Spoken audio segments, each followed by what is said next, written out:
In this video, we'll be talking about the 4B.2 vocabulary, specifically talking about traits. So we have this question, ¿Cómo somos? And so, ¿cómo being how, usually, and somos being we are. But when we put this question word with a conjugation of ser, what we're doing is we're asking what someone is like to describe themselves. So even though this is saying how are we, it's really asking what are we like. So all of these traits that we're going to talk about go with the verb ser. So like pelirroja would be red-headed. Soy pelirroja, I'm red-headed. Canosa can also be canoso, is gray-haired. Calvo, bald. Rubio or rubia, blonde-haired. And moreno or morena would be dark-haired. Some other physical traits, alto y bajo. Alto, if you don't know by now, is tall, whereas bajo is short. And that short specifically as far as height, not with length, only with height. Cómica or cómico, funny. Inteligente, we've seen before, is smart. This is a new one, tonto. You have to be careful. It's not tanto, it's tonto. Tonto could be silly or foolish. Gorda is referring to this female cat. It could be gordo, but it's fat, whereas delgado is thin. Importante is a cognate. I think that's pretty easy. Buena is good. Is it a good girl or bueno? And then malo or mala, bad. Él es malo. He's bad. Rápido, fast or quick. Lento, slow, the opposite. Egoísta is selfish. Now, here's something to know. There is no egoísto. If you're a boy or a girl, you would be egoísta. It's because of this ista ending. It doesn't change gender. Generoso or generosa, generous.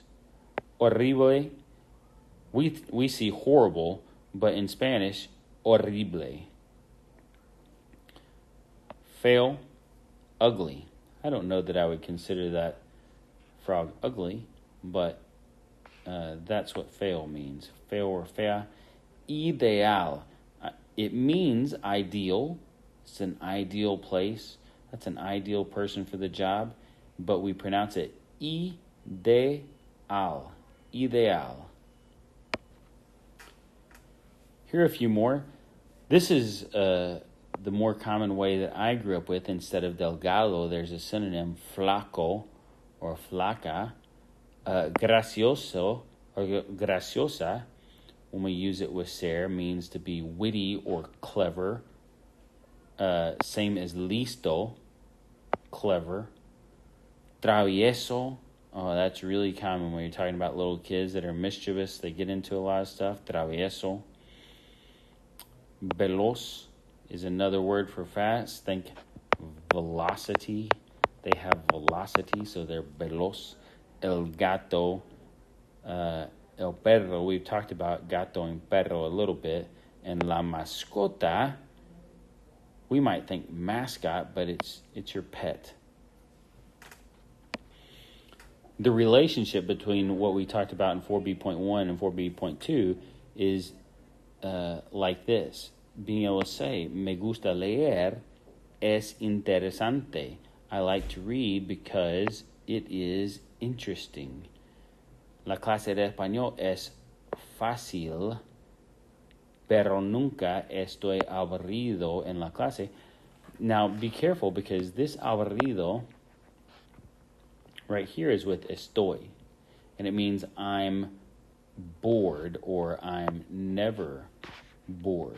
You can use it with ser and that would be a boring person. So we have to be careful about using ser and estar because with estar aburrido is how someone feels. They're bored, they're conditioned. But ser aburrido is they're a boring person. So like down here, no me gusta ir a partidos de fútbol. I don't like to go to soccer games. Es aburrido. It is boring. But you can even call a person boring. El profesor es aburrido. A mí no me gusta tocar el piano. I don't like to play the piano. Es difícil. So the opuesto, the opposite of fácil, is difícil, difficult or hard.